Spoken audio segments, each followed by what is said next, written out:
Linda's General Store, $1.89. The jorts route intersects the pants route, and what we are calling the hemp. Unbridled success. We're back with another episode of DIRTCAST. This is episode 4. I'm here with Jake Sitler. He is the owner of Endo Cafe with his wife, Jamie. Former professional road cyclist turned owner of Endo with a crazy story of how we got there. So, Jake, thanks for joining me. I appreciate your time today. Yeah, man. Thanks for having me. Love the Awesome. dirt bags. Anything for the dirt bags, dude. Appreciate that. Thank you. Yeah. I wanted to, I start these just by asking people what their bike story is, right? You've ridden bikes all over the world, right? Yeah. Tons of races, all kinds of, bikes were kind of your life for a very long time, but, they weren't always that way. You're not coming out of the womb on a bike. So where did you really start, where did you really start seeing yourself, getting into cycling and then thinking like, okay, maybe I could race, and, how did that kind of evolve? Yeah. I mean, I think we all have our oldest memory of a bike, right? Or when it was. But, interestingly enough, my dad raced mountain bikes. So he had raced mountain bikes. And I actually, probably my oldest memory on a bike was doing a kid's bike race. He had this old helmet with a bat on it. He put a rubber bat on my helmet. I don't know why he did that, but there's cool photos of me at this race. I did it with training wheels at the time, and I mountain biked with my dad since I was a kid, really, to be honest with you. I have a lot of memories of suffering more than I've ever suffered in my entire life as a 12-year-old in a bike race, to be honest with you. So maybe you yeah, basically that's where did it come all out of the started. womb on a bike. Yeah, not yes and no, right? To an extent of I think our generation is a lot different than the generation of what we had, right? Because if you think about it, mountain biking really took popularity, you could argue, in the 70s, right? Or whatever, but really not until the late 80s, the John Tomac era of mountain biking, which would have been my dad's generation, him going to Norba events at the time. So I think the development for what it takes to be a high level athlete was not nearly understood. I mean, it was just more of exposure, right? So my exposure was much different than my boy's exposure, obviously. I don't think my life revolved around bikes as a kid, but I definitely was very bike adjacent, probably for what it would have been at the time. You know what I mean? Yeah. And I mean, our generation, bikes were our mode of transportation, right? If you wanted to go to a friend's house, you just hopped on your bike and you would ride. It wasn't one of those things where you were, training from a young age to be faster, better, stronger. That's you were right. just getting Exactly. around. That's right. My parents had a grocery store that was 1.5 miles from our house, and it was uphill. And my grandparents, so we lived on you call it a farm. It was a farm, 70 acres. My cousins lived up at the top of the hill. We lived at the bottom of the hill. So probably it was a 600 meter, right? It's not 600 meter, probably 800 meter climb to their house. And as a kid, right, you biked to work as a 12-year-old stock boy, and you'd climb this hill and you'd be like, this thing is massive. You're just climbing. It's River Road, right? It's probably most people are familiar. River Road is round the river. We lived on round the river. Literally, I live on the round the river route growing up. So climbing River Road, aka through the field, was my training. But then at some point, right, your kind of bike life switched, and you did actually start training, right? And you started cycling more competitively, and then eventually, became a professional cyclist. When did you kind of make that switch to, all right, I want to enter some races. I can see myself getting faster. Okay, I'm getting pretty good at this. I'm kind of like everything we've seemed to do, you fall into it. And I guess so there was a switch in high school. I ran cross country and track in high school. And to be honest, we didn't have pickle back then, right? And that's the big reason why I think I went that route, was camaraderie, the structure of like actual organized sport. So I really actually only ever trained for running, right? I never trained for biking. Biking was just something I did on the weekend. So like I remember, I think one time in cross country season, there was a late race where I actually did do a mountain bike race, but I would race mountain bikes in the summer. I would ride with my dad from time to time. Actually, I think at like 15, I did like 62 miles of the 101 with my dad back in the day when he did it. Um, so there wasn't really this like I was training for bikes up and through college. So I went to college, and actually when I was going to college, I was trying to decide between Penn State and Shippensburg. And Penn State, right, had a club mountain bike program and was really one of the only club mountain bike programs at the time. Um, Other than like Les McRae, like Les McRae was a big school program at the time. But then we switched to deciding, all right, am I going to do cross country? Am I going to do track? Hold on one second. Hey, Orla, someone's at the window. Hey, Orla, someone's at the window. Uh, I was like, am I going to do cross country, track, or am I going to do mountain bike? Right. And, my big fear again came down to like the structure and organization of being like an 18-year-old kid trying to find his way through like a club program versus like a university sport. And to be honest with you, like the university sport, I got like instant friends. I got to like stay in a apartment with 5 other cross country runners. I was being coached by an Olympian. Like, to be honest, like in terms of like athletic development, it probably was the best thing for me in terms of like really building my aerobic capacity and teaching me how to like train and be structured and be disciplined and like learn to like actually live the lifestyle. Because I fear like probably what would have happened if I wouldn't have gotten that is like you could have just went to college and fooled around and then you like are doing this club thing. Whereas like we were serious, dude. Like by my senior year, we were 7th in the country for cross country. And I was a varsity runner. I was one of our best steeplechasers.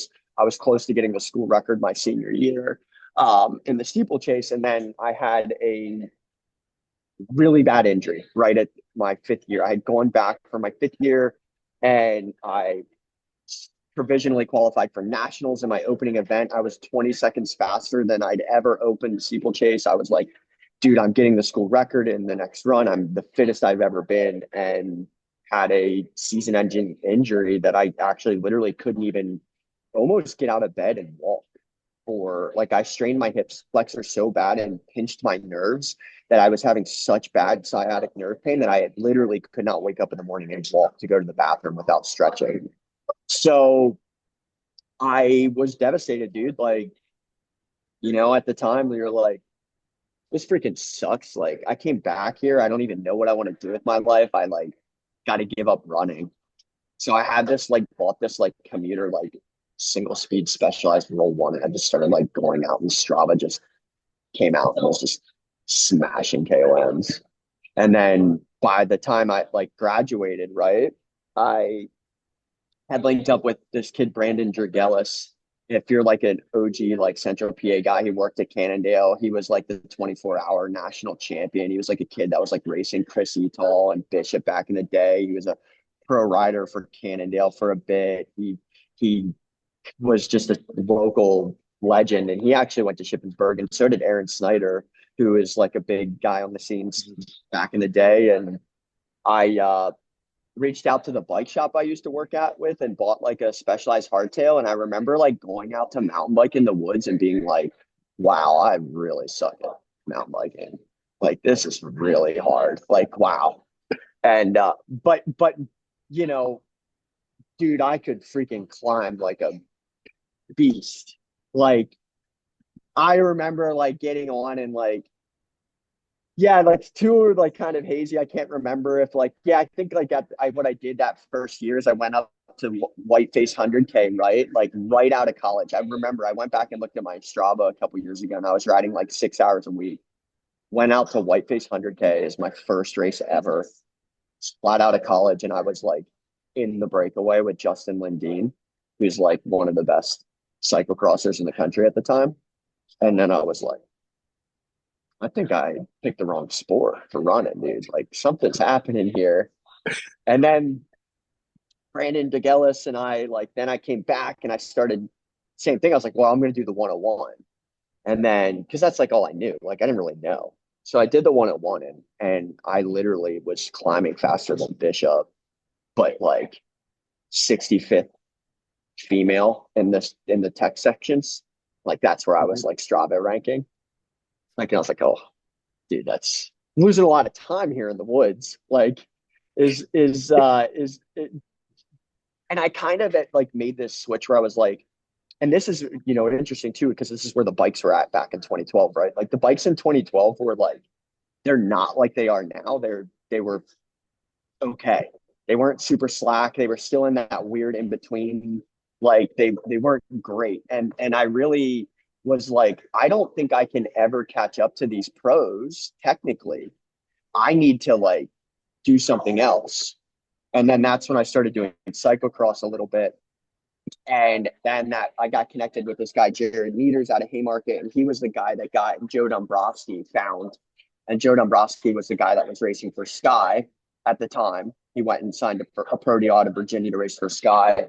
And I did like a VO2 test. And I think on like my first VO2 test ever, I did like 340 watts or something for 20 minutes, which isn't something I'd end up doing for like 4 hours later. But like for a person starting, it was pretty high. And yeah, I raced. I decided I was going to race on the road, and then I actually went from a category 4 and won every single race up and through category 1, and I went cat 4 to cat 1 in 2.5 months.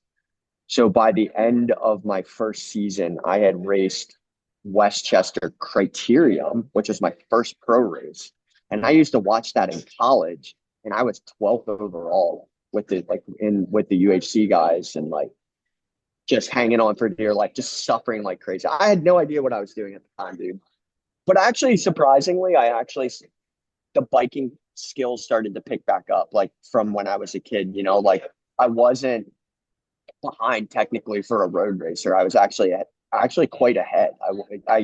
I would struggle a little in cyclocross because I had too much power for my own good. But now that I've had like 15, 16 years of mountain biking or of riding, you know, since even, well, I should say 15 years now, the skills have really finally gotten to where they could have been if I would have just probably not ever become a runner. So you kind of, right, like as you said earlier, kind of fell into road cycling almost. Like you meet some people, right? You try mountain biking races. You're like, riding in the woods kind of sucks, so maybe I'll just go on the road, do the VO2 test. You're like, okay, I can put down some power, pretty high VO2. So you do that 2 months, get to cat 1, do a road race or a pro race. Was there any time within that stretch where you're like, I could make this, you know, my career, I could be a professional cyclist? Not yet, to be honest with you. I think it was more of like, let's see how far we can take this, right? It wasn't necessarily like I'm going to be a pro. Now, I mean, dude, kind of like business, you better be ready to jump in. And what happened was it was actually pretty cool. This is actually something that's a really unique started part of my story that I forget is I had done a cyclocross race. So I raced that, got to a cat 1, right? Did the Westchester Crit. And then I was like, all right, cyclocross season. Let's just switch back to cyclocross now. I flew out to Utah, and Raleigh was putting on a pro contract where if you were the first amateur to finish, you won a factory team contract with Raleigh. And I won it. And I turned it down for Von Dessel because I was like, which is crazy I did that at the time, because I felt like Von Dessel was more adjacent to where I was. And if I could get like more like local support and not necessarily get thrown into the cyclocross scene. And I do wonder like what would have happened if I would have went that path. Like I'm curious, like would I have really stayed focused on cyclocross? Because that year I did a cross season for Von Dessel. It went well. Like I did like Vegas cross. I did a lot of the UCI races. I did most of the traveling. I scored UCI points. I was probably like consistently in a C1, you know, a top 15 guy. I wasn't like crushing it. I struggled to find the kind of like finesse of cyclocross and that short, that mixture of power versus finesse. Um, and then everyone was like, when you go on the road, it's like you have to go to the big races and you need to do it's pay to play, right? So what you got to do is you got to join what's called a composite team. And composite teams essentially are where you're a Cat 1 amateur, but you're paying your way to the big races and you get accepted into the big races.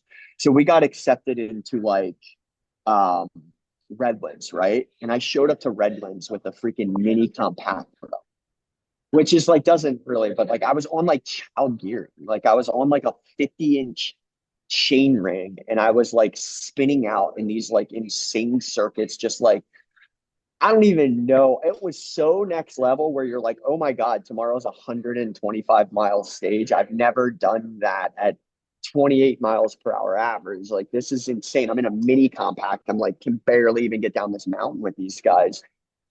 Definitely had like a eye-opening experience there, but I didn't stop. Kept training, and then I went out to Joe Martin, and Joe Martin was like a big, like, that's where you cut your teeth as like a kind of an amateur too. And did that, and I think I got like 15th on a stage, and I was like, oh, not 15th. I was like the top amateur in that stage. Like, that's pretty good. Like, that gave me confidence. And then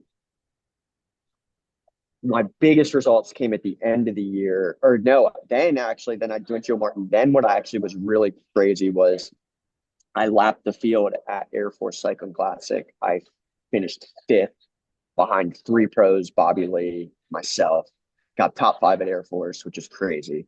And then I lapped the field at Pro Crit Nationals and got top 10 at Pro Crit Nationals. And then I won the KOM jersey at Bucks County Classic.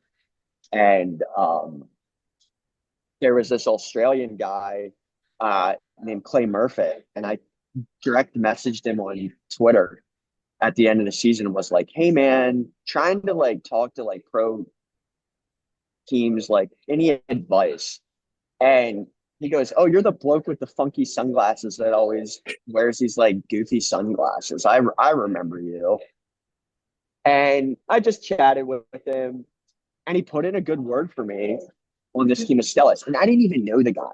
It's not like him and I are ever had. And to be honest with you, he's a big reason.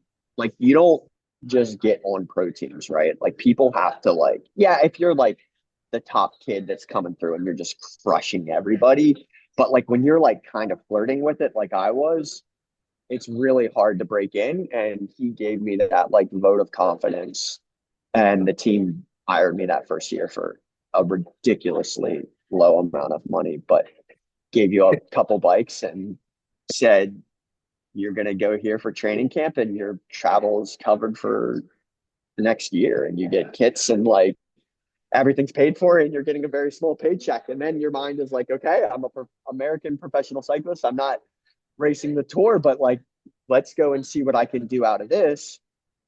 And that was 2015. And Stellis was a very good team, actually. It was one of the only like crit road teams. We didn't have the best road adjacent team, and actually I came in and quickly became our GC rider, which, to be honest, I was always a GC rider for my teams, and I probably wasn't a GC rider.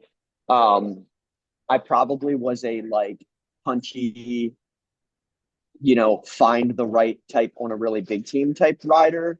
But I was just in that like in between where I happened to be usually the strongest rider on my team. And I think that shoestrung a little bit of my results, because when I went to Europe in 2017 and there was no expectation, I actually really thrived, right? Where it was just like finding your way in the moves, not overthinking, not knowing who's around you. And then, in 2017, I had gotten a Europe tour podium. I was sprinting for 6th place at Pro Road Nationals. I actually finished beside Chris Blevins in this first freaking road race ever, or of the year, not ever, of the year. I was like, who is this kid? I've been riding, this kid just showed up, and like, well, now look at him, right? Like, he's the best mountain biker in the world. So it's, but dude, yeah, with great, I mean, I had some results, man. Like, top. I had a couple pro road tour podiums, couple Europe. I had a Europe tour podium. You know, I feel like you never like feel like you squeeze everything out of everything, but like whatever, dude. I just reminded myself I probably wasn't supposed to be there. I've had plenty of those moments in my life. And when you look back at them, you were like, it was still worth it. Yeah, exactly. A lot of injuries, like, right? Yeah. Like, I broke my collarbone in 2015. I was in the breakaway at Winston-Salem right before Philly. Broke my collarbone, had to learn about coming back for that. You know, I had a Belgian teammate that was like, we just get surgery. You'd be back 2 weeks. I was like, you're fucking nuts, dude. And then, yeah, got surgery, racing in 3 weeks, dude. I mean, there's a level there, dude, where people don't understand. Like, continental bike racing, man, like, you know, Phil Diamond wrote a book like Pro Cycling $15 a day or whatever, and that got a lot of popularity. And there's a lot of truth to it. Like, it ain't glamorous, dude. You're sleeping in some shitty hotels. I mean, I've got some stories, man. Like, there's like, but it's the toughness that comes from it. Like, you got to be like ready to adapt and just deal with these situations. And like, I think that it was a great life lesson for me, like just to learn to go with the flow in hard situations. I think that speaks a lot to kind of how you are as a business owner too with Endo, right? Like I've seen those similarities. But I want to hear a little bit about how, right, you went from bikes to Endo, right? Because that was kind of from an injury, right? That kind of spawned you to start the Endo Cafe and then, you know, the brand that is now Endo that most people know. Yeah, so 2018 was an interesting year. I had struggled to get results that I felt like I I really felt like I was supposed to go to the pro continental level, right? Like there was some bigger pro conti teams that were, you know, you get a minimum salary at the time. And I'm getting older, right? Like at that point, I'm probably 27 years old. Jamie and I had gotten married in 2017. You know, expectations start to change in life when you get to a certain age. You know, families want to start talking. Um, 2018, we actually had a miscarriage when I was out racing at Redlands. I remember I had like gotten ninth place at a stage of Redlands. I had one sea otter, and I was like, okay, we're starting off strong. I won sea otter, got ninth place in a stage of Redlands in an uphill sprint. Jamie texted me as soon as I finished, and she's like, you know, we just had a miscarriage. I didn't even know. Like it was, she had to go to the hospital. Kind of started to reevaluate a little bit. I was like, man, that sucks. I wasn't home for something that was like pretty traumatic for our family. Like then just kind of had a string of like lackluster results, not from fitness, just kind of like, this is what's happening, you know, like, and you know what it takes to go pro conti. You can't just like be having like same results as last year. You need to like have a whole different trajectory, right? You need to go. And really I didn't know it at the time, but like pro cycling was about to die completely in America and within 2 years, right? Like in 2 years there was going to be no teams left. There was going to be no big races left. I didn't know that, but 2018, I'm home. I think I had been racing in, I can't remember where I was, but I came back and I was up training through Hershey and went down this road that like I never went down before for training. And I went and crossed through Line Street. It's like up near like Hershey, like if you're like going to like the Samba Trails, Parkway, Vine Street, right off 283. And I was like, wonder what's back there. And I just like crossed the road and I was going fast. Like I was probably going like 30 to 40 miles an hour. And all of a sudden, dude, I just see this freaking car like flying through the intersection. And I'm like, holy shit, this car's hitting me. And I locked it up, slung it sideways, and just completely back checked her back door. And I had actually, no, I'd been up in Canada before this, 2 weeks before this, and had a really, really, really bad crash in Canada where they forgot to remove one of those like foldable crosswalk signs.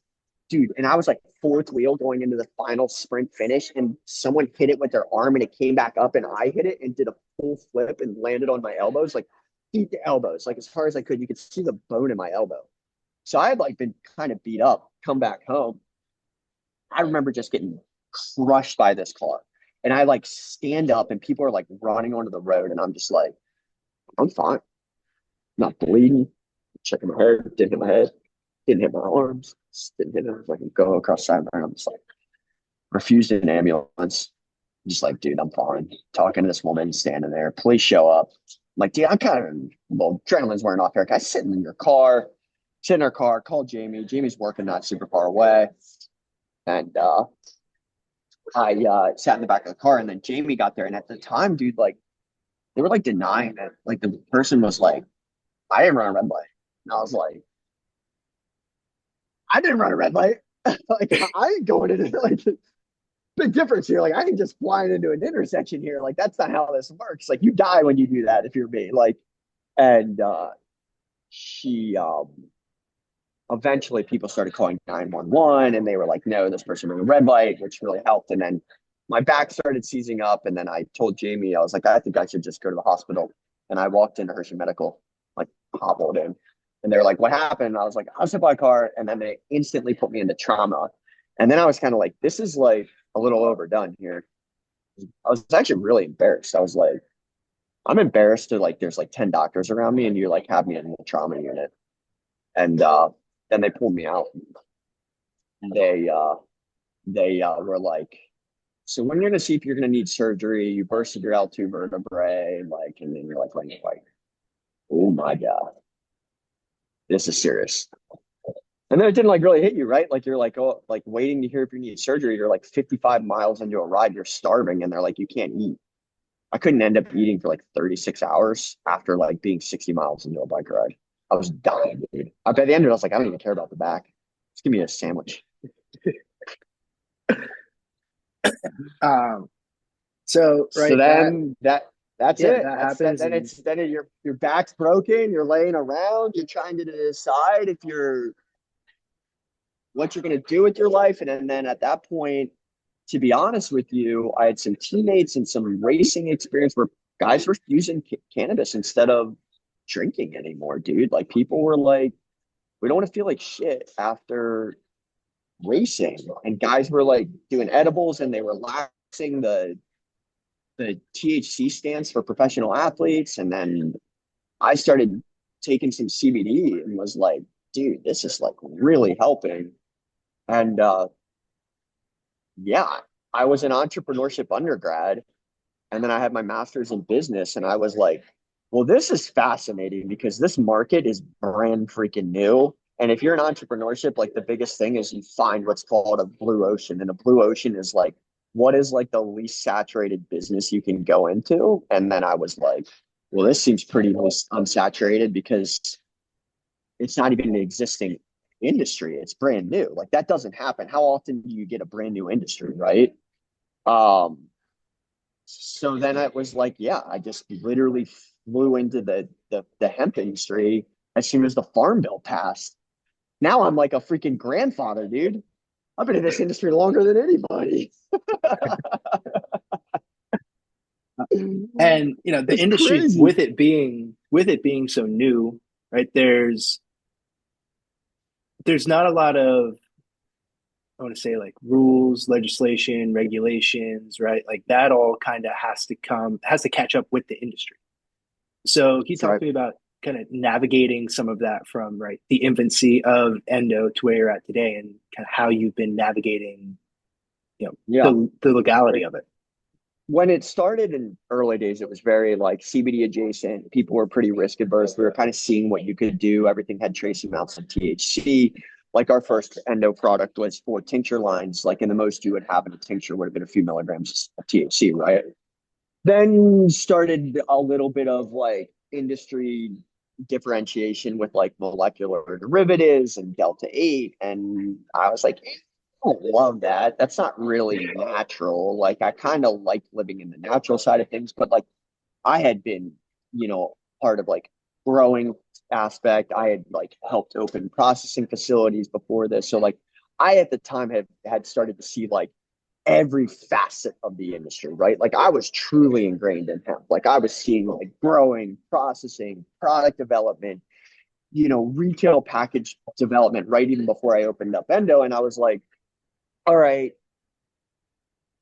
the market by 2020 when we opened Endo had saturated really quickly. Like there was a ton of products out there. Nothing was really like worth pursuing in terms of a saturated market. Like I didn't see an opportunity. So I was like, the cafe is going to be about education and getting us ready for adult use marijuana one day and just growing this cool brand. And then I started doing some like IP development, and like on the back end, I had done some manufacturing, and I was like, okay, I'm doing some manufacturing for some larger companies. Developed this like really cool IP where I was taking any cannabis oil and turning it into like a shelf stable powder. And then I was like, all right, that's cool. Let's focus on that and further refine and define that. And then kind of did that through COVID, had almost sold it coming out of 2022, still not distributing anything in cafe. However, in 2021, I had this idea and I was like, what if from mother liquor, which is like this extract from CBD, when you take CBD out of the oils, you're left with this thing called mother liquor. I was like, what if from mother liquor you could develop a gummy that's intoxicating? And we actually launched like this like intoxicating hemp edible out of the cafe back in like 2021, and it was like took off, dude. Like I was like, okay, people want the THC too, like, and then you're like kind of like, all right, this is kind of edgy. Like where does this go? Like how far? But I'm like, but it's 0.3% THC. Like, I don't know what to say. Like it's legal. Like I'm doing it. It's legal. And it did, and it was, you know what I mean? And that really started to be a product that like we were getting word of mouth. It started like helping the cafe grow. Like people were like, they were saying how well they slept. It was helping people. And I was like, all right, we're definitely onto something here. Kept working with my proprietary IP. And then in 2022, I started experimenting with it in waters and beverage line. And that's really when we were like, okay, we're federally legal. This is growing. More brands are starting to do this. Beverage is pretty undersaturated. And we were probably one of the first 20 brands to launch into alcohol channels, which is just a crazy thing because they've got federal basic permits. But we're like, they're regulated though, right? Like, look at this industry that's so regulated. And if we could get in here and distribute these beverages like craft beer got to do, like what an advantage. And man, dude, I have no idea what I was getting into, dude. Like, I am just, as you said, I am a politician now. You're navigating special interests. You're trying to understand where this is going to fall in with an adult use market. You're wanting to stay true to your hemp core. You don't want to sell out to anybody. You want to, protect the plant from the field up to the product, but you want regulation, right? And what does that regulation look like? And what is the appropriate regulation? And where is the right place for that regulation? The big thing that I've gotten out of all of this, though, right, is like Endo has probably become one of the biggest privately owned central PA to, I would say, Pennsylvania. Actually, yeah, we're the biggest cannabis brand in Pennsylvania that's not owned by a multi-state operator, right? So, like a multi-state operator is this, or medical dispensary is the 6 medical dispensaries that operate in Pennsylvania. If I waited, I'm not catching up to them ever. And they're going to write the rules. They're going to write the rules for Pennsylvania. And I've seen it in every other state. So it came down to a decision where I was like, well, I'm either going to kick this door down or I'm going to wait. And I'm like, obviously, the cycling side of me was like, well, we ain't waiting. So we're going to try to kick the door down. And, since then, we're probably the first brand in Pennsylvania history that's ever sat down with the Liquor Control Board, the state police, and the Department of Agriculture in one room and said, let's talk like adults here and figure this out. And how are those conversations going? Are they open to your suggestions? Are they shooting things down? Like, are you excited for where the future, or for where Endo's going in the future? Yeah, we have a seat at the table, right? So Okay. like, we will shape adult use legislation in the state of Pennsylvania in some capacity. Will we shape all of it? Absolutely not. Sure. Will we shape parts of it? Absolutely. Will things happen in the state of Pennsylvania because of the work that Endo's done and the Pennsylvania Hemp and Cannabis Guild? 1,000,000%. Some pieces of the legislation that ends up getting passed in Pennsylvania will be because of the work that we've done. So am I excited? Yes, I'm thankful, but I'm also like, it's very heavy. You expose yourself a lot. You don't get paid for it. I don't take a salary from our guild that I started, and you're running and you're spending a tremendous amount of time, from a federal perspective, you're fighting, from a state perspective, you're fighting, you're educating, you're doing all of these things, right? And there's a reason for it, right? You're trying to protect your business. You're trying to protect something that you care about. You're trying to be, I'm trying to be altruistic in my belief that like, this is the beautiful thing about hemp, right? Like, we want regulation, and there's people that are actively fighting for regulation and want to set a set of standards. But I don't want you to write that regulation for me and force me into specific channels and force me to do things a specific kind of way when you've never even built a business like this. And a lot of times what happens, right, is these medical companies, they write the laws to benefit them because they generally are going to benefit from a more monopolistic based system where it's harder for access and a free market. Whereas that's the one thing that hemp did that nobody was ready for, is it just freaking blew the doors off and made a free market. And the only thing that you can do to be successful in hemp is you're a good business owner. And I, watching my family struggle as a small business, believe that everyone should at least have a chance to try. And even if you don't have money, but the farther I get in the industry, the more I see bad players and the more I can understand the need for not even more understand the need for regulation. I've been asking for regulation for 7 years, so they don't get to put that one over me. But there's some bad players out there, dude. There's people manipulating markets or making insanely intoxicating things, and just they are packaged to children. There are bad players out there. There is no doubt about it. It's just educating to show the industry like not everyone is the bad player, because that's what happens, right? Is from a policy perspective, the easiest thing to do is point to kids and safety. And then I get to say, I have given you the answer to the kids and the safety problem. I have presented you a regulatory sandbox. I have presented you multiple options to quickly regulate this. I have given you autonomy to do it.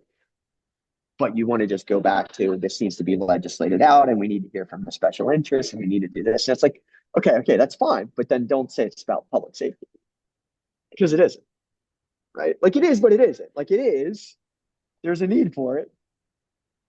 But when you've given people fast fixes and they stand against it, well, is this about public safety or is this about control? And that's where I'm kind of like, pretty happy to be the one that's like, well, I'll just call this out for what it is. If that's got to be somebody, then it can be me, whatever. Somebody's got to do it, right? Might as well be you. Yeah, I mean, you're already here, right? You're already so risk at that point, like the big thing for us that really like has been the coolest side of things is we signed a national deal with Total Wine. And that national deal has really accelerated our growth and kind of put us as a mid-sized player in the industry. I would say one of the larger privately owned beverage brands still. And if you've kind of seen what we've done with Endo, we actually have a really exciting project coming up, and I'd like really want to say it. Well, people kind of already know about it, but maybe we'll just break the news here. But we're going to be like, we bought a commercial property and we're building a bike park actually, and then we're going to be like building like complete trail system through Marietta. And we like are going to be opening in Marietta. So we're like really, really excited like to like lean back into community.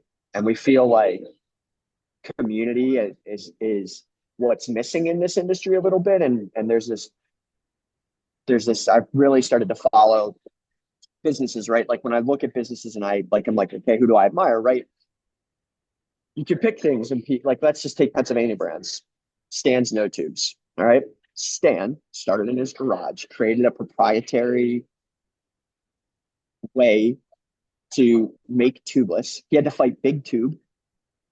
He had to go in there and show an industry There's a whole new way to do things here. And he probably had to be go through some struggles of that, getting manufacturers to catch up to his technology, getting the wheel manufacturers, getting the industry, fighting all of those things, protecting IP. Burton snowboards, right? Jake Burton had to fight for snowboards to get into snowboards into ski resorts. And the biggest thing that I've learned is like it's called the term small giants, right? And what that means is like you purposely don't chase growth over community. And I think that is the ethos of Endo is we're always a community brand and a story brand and we want to live in the world that makes us happy. And those are the things that we chase. Beyond just like scaling and taking money and winning a CPG game, like it's just not how I'm built. I don't know if that's ever an industry because that's pretty cutthroat, right? Then you just become like a race to the bottom. It becomes like taking money and sending it. And frankly, that's not the type of business owner I am. I just don't know that world either. But I do know the world of like interacting with people one by one. And if it just takes me hand carrying freaking tune-ups until the end of time to make my family happy, then what the hell? That's what I'm going to do. Oh man, I can't wait to see, kind of see where this story goes because I feel like it's for all the work that you've done, it's still almost I don't want to say in its infancy, but it's still, got a full story to tell. Moving forward, there's still a lot that is on the table for Endo, for you and your family, for the bike park that you kind of dropped, which I'm very excited about. We'll be there with our kids whenever you decide to open that in Marietta. Oh, dude, we're so excited. And that was like a last thing. Like we were gonna build Endo Ranch and we're like having to wait for these walls because we have 22 acres in York County and this opportunity just presented itself so quickly.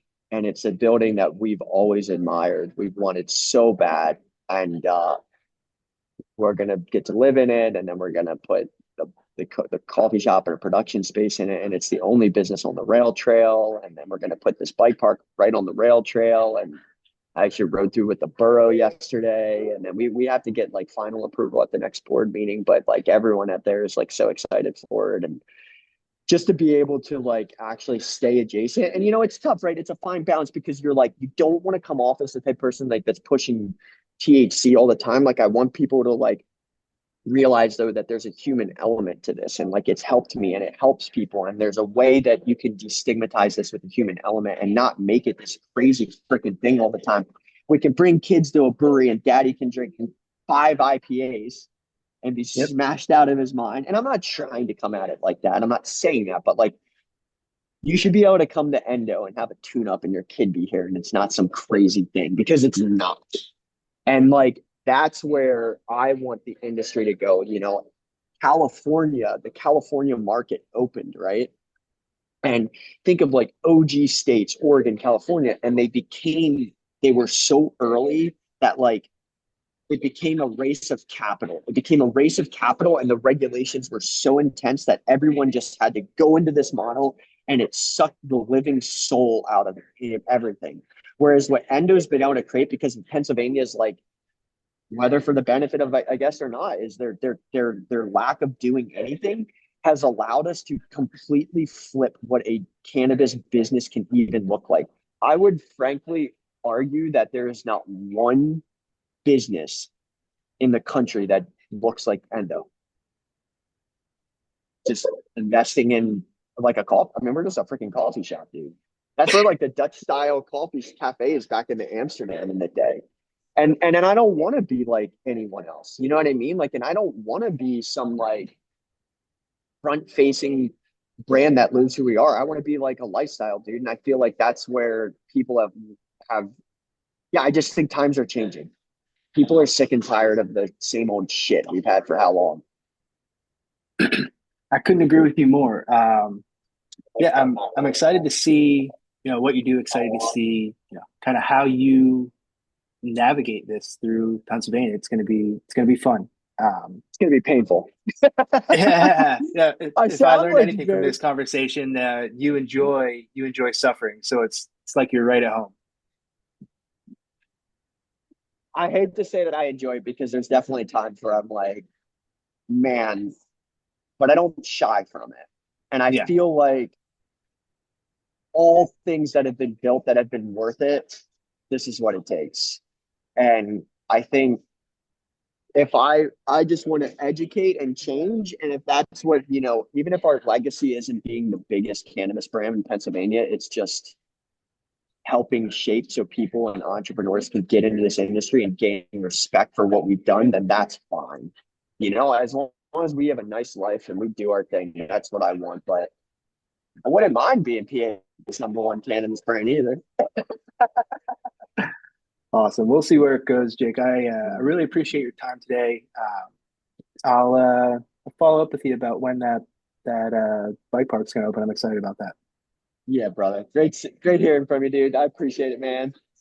You too. Have a good one. Thanks for the time. See you, buddy. Talk to you. Later. See you. Have a good one. You too.